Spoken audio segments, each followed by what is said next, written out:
এই গ্রামে বোধহয় আমি একজন যাকে কেউই ভালোবাসে না, কেউই দু চোখে দেখতে পারে না। কি আর বলবো, সবই আমার পোড়া কপাল। আমার এই কপালে যদি এইসব লেখা থাকে তাহলে আর কাকে দোষ দেব? দিন যেভাবে যাচ্ছে সেভাবেই যাক, বিধাতার কাছে আর অভিযোগ কত করব? কিছুদিন ধরে বাবা মা আমার বিয়ের কথা ভেবে ভেবে পাগল হয়ে যাচ্ছে। আমাকে কে বিয়ে করবে? আমার মতো এরকম কুৎসিত একটা মেয়েকে? আমিও না কেমন আকাশ কুসুম ভাবছি। যেখানে আমার বাবা মাই আমাকে ভালোবাসে না, সেখানে কে আর ভালোবাসবে? তোকে কতদিন বলেছি যে এই নদীর পাড়ের এদিকে আসবি না? তোর ওই পোড়া মুখটা দেখলে না আমার সারাটা দিন খারাপ যায়। তোর কারণে কি গ্রামটা ছেড়ে দেব, নাকি কোথাও গিয়ে হারিয়ে যাব? তুই এইখান থেকে এক্ষুনি কেটে পড় বলছি, কেটে পড়। বৌদি, আমি তো আপনার বাড়ির সামনে দিয়েও যাইনি। আমি নদীর পাড় দিয়ে এসে আবার নদীর পাড় দিয়েই বাড়িতে চলে যাই। আর এই জায়গাটা তো আপনার নয়, এই গ্রামের জমিদারের। আর আপনি তো জানেনই বৌদি, এই গ্রামে এই নদীটার উপরেই সব কিছু নির্ভরশীল। ওরে বাবা, কালির আবার মুখে চ্যাটাং চ্যাটাং কথা। তা বলি, এই চ্যাটাং চ্যাটাং কথাগুলো নিজের বাড়িতে বলতে পারিস না? তোর মা নাকি তোকে ঝাঁটা পেটা করে দিনে 3 বার? তুই হচ্ছিস এই গ্রামের সব থেকে কালো মেয়ে। তোকে দেখলে মানুষের দিন খারাপ যায়। যা যা যা বলছি। আর কোনোদিন যদি তোকে এই নদীর পাড়টা দেখেছি তো তোকে ধাক্কা মেরে নদীর জলে ফেলে দেব। তারপর দেখবি কত মজা। কি কুৎসিত রে বাবা, ছি ছি ছি ছি ছি।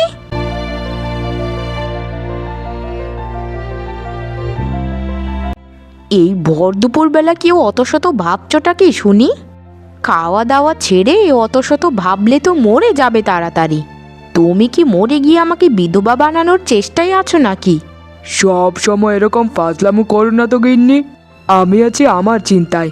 মেয়েটার তো আর বয়স কম হলো না, এখনো কোনো পাত্রপক্ষই দেখতে এলো না। গ্রামের 2-4 জন লোক কানা ঘষা শুরু করে দিয়েছে। আমি ওকে কিভাবে কার কাছে বিয়ে দেব সে চিন্তাতেই আছি। ওসব নিয়ে আমি চিন্তা করি না, কারণ এই কালো মেয়েকে কে বিয়ে করবে শুনি? জন্মের পরে যদি মেরে ফেলতাম ওকে তাহলে সব থেকে ভালো হতো। নিঃসন্তান থাকাটাই ভালো ওর মতো এরকম কালো মেয়ে থাকার থেকে। সেটা তুমি একদম ঠিক কথাই বলেছ, কারণ ওরকম মেয়ে যার ঘরে আছে তার ঘর তো ঘর নয়, নরক নরক। ওকে বলতে পারো না একটু নিজের যত্ন নিতে? শোনো, একটা ছেলেকে দেখেছিলাম, বুঝেছো? ছেলেটা বেকার। সেই ছেলেটাও আমার মেয়েকে বিয়ে করতে চায় না। এখন বুঝতে পেরেছো যে কতটা নিচে নেমেছি আমরা? কী রে শ্যামা, গিয়েছিলিস তো মুখটা ভালো করে, এসেছিস মুখটা ফুলিয়ে হাঁড়ির মতো করে। কি হয়েছে শুনি? আর শুনে বা কি করব? তোকে তো গ্রামের কেউই দেখতে পারে না, পোড়ার মুখে হয়েছিস। কেন মা, কেন? কেন আমাকে মেরে ফেললি না তখন, যখন আমি জন্মেছিলাম? কেন তোমরাও কষ্ট পোহাচ্ছ আর আমাকেও কষ্ট দিচ্ছ? তখন যে কাজটা করতে পারোনি, এখন এই কাজটা করে ফেলো। এখন আমাকে মেরে ফেলো তোমরা। এর থেকে ভালো তো মরে যাই।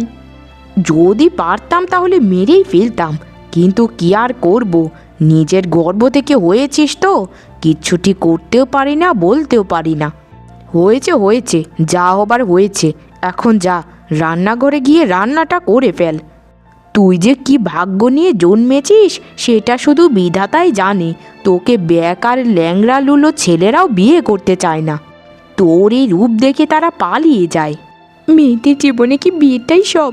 যদি আমি বিয়ে না করে সারা জীবন তোমাদের কাছেই থাকি, তাহলে কি থাকতে দেবে না মা? আমি তো তোমাদেরকে ছেড়ে কোথাও যেতেই চাই না, কারণ তোমাদেরকে যে আমি বড্ড ভালোবাসি। বাবা বাবা, মেয়ের কথা শোনো। তুই থাকবি আমাদের সাথে, আর লোক সমাজ আমাদের গায়ে থুতো ছিটাবে, সেটাই কি তুই চাস? যা, এখন রান্নাটা করে ফেল, ফালতু কথা বাদ দে।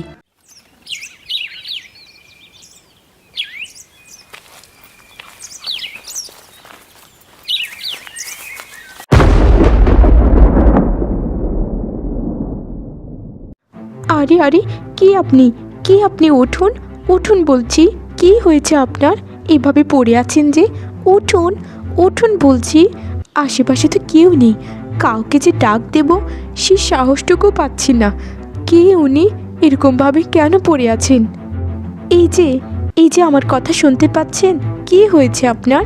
বলুন না, উঠুন, উঠুন বলছি। কি হয়েছিল আপনার? আর আপনার শরীরটা এখন কেমন আছে? আর বলো না, এদিক দিয়ে যাচ্ছিলাম, হঠাৎ করে শরীরটা জানি কেমন করে উঠলো, আর মাথাটা ঘুরিয়ে উঠলো। মাথা ঘুরিয়ে এখানে পড়েছিলাম এতক্ষণ, তুমি ডাক দিলে, তাই তোমার ডাকে সাড়া দিলাম। তোমায় অনেক অনেক ধন্যবাদ, তুমি আমার জীবন বাঁচিয়েছো। আর কিছুক্ষণ যদি থাকতাম তাহলে আমি বোধহয় মারাই যেতাম। জীবন মৃত্যু তো বিধাতার কাছে, এরকম কথা বলতে নেই। কিন্তু আপনাকে তো চিনতে পারলাম না। আপনি কে? আর আপনার পোশাক আশাক দেখে তো মনে হচ্ছে না যে আপনি সাধারণ কোনো মানুষ। আমি জমিদার পুত্র চন্দ্রনারায়ণ। তোমার নাম কি? তুমি আমার জীবন বাঁচিয়েছো, তাই তোমাকে আমি আমার সাথে করে আমার বাড়িতে নিয়ে যেতে চাই। তোমার সাথে আমি সবার পরিচয় করিয়ে দিতে চাই। না না, এটা হয় না। আমি একটা কালো মেয়ে। আমি যদি জমিদার প্রাসাদে যাই তাহলে তো সবাই আমাকে দূর দূর করে তাড়িয়ে দেবে। জাতপাত, রং, বর্ণ এগুলো দেখে যারা, তারা আসলে মানুষ নয়। যাই হোক, তোমার নামটা তো বললে না? আমার নাম শ্যামা।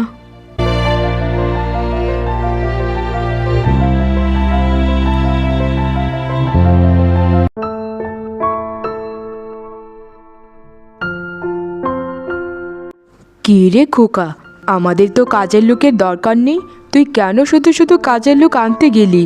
আর এরকম কালো কাজের মেয়ে আমার ঘরে রাখলে তো আমার ঘরটা নোংরা হয়ে যাবে। ওকে এক্ষুনি দূর কর। ওকে দেখলে তো আমার গাটা ঘেন ঘেন করছে। ছি ছি ছি ছি ছি, কি কুৎসিত মুখখানি। আরে মা, তুমি ভুল বুঝছো। এই নিয়ে আসলে কাজের মেয়ে নয়, ও আমার জীবন বাঁচিয়েছে। ওর নাম শ্যামা। ওকে এনেছি তোমার সাথে যেন পরিচয় করিয়ে দিতে পারি। কতটা জঘন্যভাবে গাছের নিচে আমি পড়েছিলাম সেটা বিধাতাই জানে। সে তোর জীবন বাঁচিয়েছে, তাই বলে তাকে কি ঘরে নিয়ে আসবি তুই? যা, সন্দুক থেকে ওকে একটা মোহর দিয়ে দে, তাতেই সে খুশি হয়ে এখান থেকে চলে যাবে। তোকে সাবধান করে দিচ্ছি খোকা, এরকম কালো মেয়েদের থেকে দূরে থাকবি। জানিস না, তোর বাবা যদি জানতে পারে তাহলে তোকে মেরেই ফেলবে। দাঁড়িয়ে এখানে কি দেখছিস রে তুই মেয়ে? যা, এখন এখান থেকে বেরিয়ে যা বলছি। আমার ঘরের দাসীগুলোও তো তোর থেকে সুন্দর আছে। কি যে অবস্থা করেছিস নিজের, আয়নায় কি মুখখানি দেখিস না কোনো দিন? যা যা যা বলছি। ওরে, কে কোথায় আছিস? একটু গোবর জল ছিটিয়ে দে এখানটায়, নোংরা হয়ে গেছে একদম। তুই এতক্ষণ কোথায় ছিলিস বলতো? তোকে খুঁজে খুঁজে আমরা পাগল হয়ে যাচ্ছি। একটা পাত্রপক্ষ এসেছিল তোকে দেখার জন্য, তারা তোকে না পেয়ে ফিরে গেছে। জীবনটা আমাদের একদম তেজ পাতা করে দিচ্ছিস তুই। যে একজন রাজি হয়েছিল তোকে বিয়ে করার, সেও মুখ ফিরিয়ে নিল। আমি কি দেখতে খুবই কুৎসিত? বাবা, মা, তোমরা একটু ভালো মতো দেখে বলো তো, আমি কি সত্যি এতটাই নিকৃষ্ট, এতটাই কুৎসিত যে আমাকে ভালোবাসার চোখে দেখাই যায় না? আমি একটা সিদ্ধান্ত নিয়েছি, আমি আগামীকাল সকালেই বাড়ি ছেড়ে চলে যাব, আর কোনো দিন এই গ্রামে ফিরে আসবো না। এটা কি বলছিস তুই? বাড়ি থেকে বেরিয়ে যাবি মানে? তোকে বাড়ি থেকে বেরিয়ে যাবার কথা কে বললোটা কি শুনি? ঘরের কাম কাজ করছিস, করতে থাক, আর আমরাও এদিকে পাত্রপক্ষ খুঁজতে থাকি। একদিন না একদিন ঠিকই পাত্রপক্ষ খুঁজে পেয়ে যাব। না না মা, আমার জন্য পাত্রপক্ষ খুঁজতে হবে না। যদি কপালে থাকে তাহলে পাত্রপক্ষ নিজেই আসবে। আর আমি চাই না আমার সাথে কাউকে যৌতুক দিয়ে তোমরা বিয়ে করাও, আর আমাকে পরে অত্যাচার করুক তারা। যৌতুক নিয়েও যদি তোকে বিয়ে করতো কেউ, তাহলেও তো মনটা বোঝানো যেত, কিন্তু যৌতুক নিয়েও তো বিয়ে করাতে পারছি না তোকে।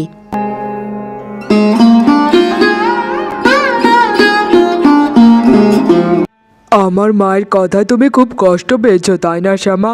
আমি আমার মায়ের পক্ষ হতে তোমার কাছে ক্ষমা চাইছি। আমায় ক্ষমা করে দাও শ্যামা। না না, এ কি বলছেন হুজুর? আপনার আপনার মা তো আমায় খারাপ কিছু বলেননি।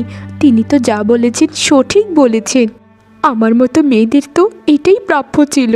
আর আপনি আপনি কেন এখানে আসতে গেলেন? প্রণাম প্রণাম, জমিদারের পুত্র, আপনাকে প্রণাম। আমাদের কি কপাল, আপনি নিজে এসেছেন আমাদের বাড়িতে? আমারও প্রণাম নেবেন জমিদারের পুত্র। তা শ্যামাকে কোনো অপরাধ করেছে? আরে না না, শ্যামা কোনো অপরাধ করেনি। শ্যামা তো আমার জীবন বাঁচিয়ে আমাকে রক্ষা করেছিল। আপনারা যদি অনুমতি দেন তাহলে শ্যামার সাথে আমি একান্তে একটু কথা বলতে চাই। এইসব কি বলছেন? আপনার পরিবার যদি জানতে পারে তাহলে আমাকে মেরেই ফেলবে, আর আপনাকেও এই গ্রাম ছাড়া করবে। দয়া করে আমার থেকে দূরে থাকুন। আর আমার সাথে আপনার কী কথা থাকতে পারে? আরে হতচ্ছাড়ি বোকা মেয়ে, ইনি হচ্ছে জমিদারের পুত্র। তোর সাথে একান্তে একটু কথা বলতে চাইছে আর তুই যেতে চাচ্ছিস না। যা বলছি এক্ষুনি যা। চলো শ্যামা, আমার সাথে চলো। ধীরে ধীরে শ্যামার সাথে জমিদার ছেলের ভালো বন্ধুত্ব গড়ে ওঠে এবং তা ভালোবাসাতে পরিণত হয়। তাদের এই ভালোবাসাতে শ্যামা খুবই ভয় থাকত, আর জমিদারের পুত্র শ্যামাকে অনেক ভালোবাসতো। বলছি যে আমাদের ভালোবাসা কোনো দিন মেনে নেবে না। আপনি ভুল করছেন। আমাকে কেন, আর আমার মতো মেয়েকেই বা কেন? আপনি তো একটা সুন্দরী মেয়েকে ভালোবাসতে পারতেন। সৌন্দর্য তো চিরস্থায়ী নয় যে আমি তাকে ভালোবাসবো। আর বাহ্যিক সৌন্দর্যকে ভালোবেসে আমিই বা কী করবো? আমি তো সবসময় তোমার মতো মেয়েকেই চাইতাম। তবু সমাজ বলেও তো একটা ব্যাপার আছে। যদি সবাই জানতে পারে যে জমিদারের ছেলে একটা কালো মেয়েকে বিয়ে করেছে, তাতে কি আপনাদের জমিদারিত্বের উপর প্রভাব পড়বে না? তারা তো আপনাদেরকে নিয়ে তিরস্কার করবে, আর আপনাদের মান সম্মান।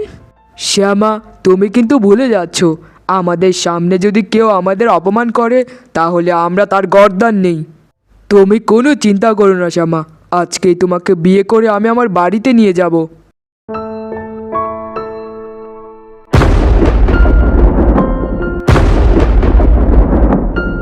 কি করলি রে সব তুই খোকা? অবশেষে এই কালী মেয়েটাকে বিয়ে করে আনলি। ছি ছি ছি ছি, এই সমাজে আমরা মুখ দেখাবো কি করে? মা, আমি যাকে ভালোবাসি তাকে বিয়ে করাটা কি অপরাধ?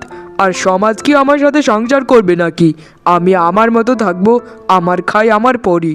দয়া করে আমাদেরকে মেনে নাও মা, এরকমভাবে বলো না। আমার তো কপাল পুড়েছে রে, পুড়েছে। তোর বাবা যদি শুনতে পারে তাহলে আমাকে মেরেই ফেলবে। তোর বাবা দীর্ঘদিনের জন্য শহরে গেছে, জানি না আসার পর আমাকে কি করবে। আমাকে একটি বার আপনারা মেনে নিন মা। আমি কথা দিচ্ছি যে আমি পৃথিবীর সব থেকে ভালো বৌমা হয়ে দেখাবো। আমি আপনাদের পায়ে পড়ে থাকবো মা, আপনাদের খুবই সেবা যত্ন করবো। শুধুমাত্র একটি বার আমাকে সুযোগ দিন। ওরে হতচ্ছাড়ি, তোর রূপটা যদি আর একটু ভালো থাকতো তাহলেও মেনে নেওয়া যেত। তোকে তো ভালো মতো দেখাই যায় না রে। এ কি করলি রে খোকা, এ কি করলি? তুই আমাদের মান সম্মান কপাল সব কিছুই পুড়ে ফেলেছিস। শ্যামাকে আর একটাও কথা বলবে না মা। যদি তোমার ভালো না লাগে তাহলে আমি শ্যামাকে নিয়ে শহরে চলে যাচ্ছি। তোমাদের গ্রাম আর তোমরা মানুষ নিয়ে পড়ে থাকো কেমন? আমি আর শ্যামা মিলে শহরেই থাকবো, আর কোনোদিন এই গ্রামে ফিরবো না। আরে না না, শহরে যাবার দরকার নেই, ওই এখানেই থাকুক। বলছি যে এত তাড়াহুড়ো করে শহরে যাচ্ছ যে, কোনো কি সমস্যা হয়েছে? তুমি আমায় ছেড়ে শহরে যাবে আমার ভাবতেই খুবই ভয় করছে। আরে শ্যামা, তুমি কোনো চিন্তা করো না, আমি খুব তাড়াতাড়ি গ্রামে ফিরে আসবো। তুমি তো জানোই বাবা এখন শহরে আছে, তাই আমাকেও জরুরি ভিত্তিতে বলেছেন শহরে যেতে। তোমাকে তাহলে যেতেই হবে? বাবা কি ওই কাজটা সম্পূর্ণ করতে পারবেন না? আচ্ছা একটা কথা বলি, তোমার সাথে করে আমাকেও নিয়ে যাও না।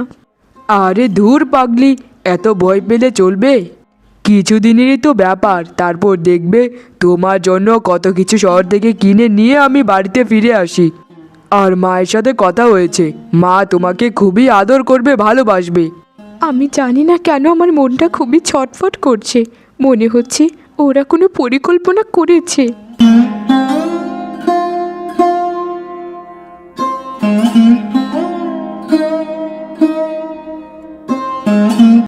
হায় হায় রে, এত দেরি করে খেলে চলবে বৌমা? আর এসব কী খেতে বসেছো বৌমা?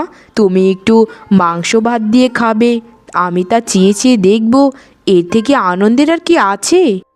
মা, আমি গরিব ঘরের মেয়ে, আমি মাংস ভাত অত খেতে পারি না। আমার কাছে এইসব ডাল রুটি সবজি এগুলোই প্রিয় খাবার। আপনি আমার জন্য একদম চিন্তা করবেন না মা, আমি খুব ভালো আছি। আর আপনার যদি কোনো কাজ করার থাকে তাহলে আমায় একটু দয়া করে বলবেন। না না না না বৌমা, তোমায় দিয়ে আমি কাজ করাবো কেন বলো তো? ঘরের দাসী কাজের মেয়ে তারা আছে কি করতে? তুমি হচ্ছ আমার ছেলের একমাত্র বউ, তোমাকে রাখবো রাজরানীর মতো। আজকে বিকেলে তুমি আমার সাথে এক জায়গায় যাবে, কেমন বৌমা? বিকেলে একটু তৈরি থেকো। আচ্ছা মা, ঠিক আছে। মা, এই আমায় কোথায় নিয়ে এলেন? এই জায়গাটাতে তো কোনো কাজই দেখতে পাচ্ছি না। এই নদীর ঘাটে কি কাজ আছে আমাদের, মা বলুন? নদীর ঘাটে কাজ নেই আবার? নদীর ঘাটেই তো আমার কাজ রে হতচ্ছাড়ি, এখানেই তো আমার কাজ। আমার পুত্রবধূ হতে খুব শখ তোর, তাই তো? জমিদারের পুত্রবধূ হতে চাস? আসলে ভাবতে আমার হাসি পায়। এই এই যে এই যে দেখ, এখন দেখ। এসব এসব আপনি কি বলছেন মা? আমাকে মারবেন না মা, আমি সাঁতার জানি না। আমাকে কিছু করবেন না মা, আমাকে কিছু করবেন না। মা আমায় ছেড়ে দিন। কিন্তু শ্যামার এই করুণ আর্তনাদ আর ভয়ঙ্কর চিৎকারেও জমিদার গিন্নির মন একটুও গলেনি। তিনি তাকে না! ধাক্কা মেরে নদীর জলে ফেলে দিলেন। সেখানেই শ্যামা বিলীন হয়ে গেল। তার অস্তিত্ব সারা জীবনের মতো এই পৃথিবী থেকে মুছে গেল।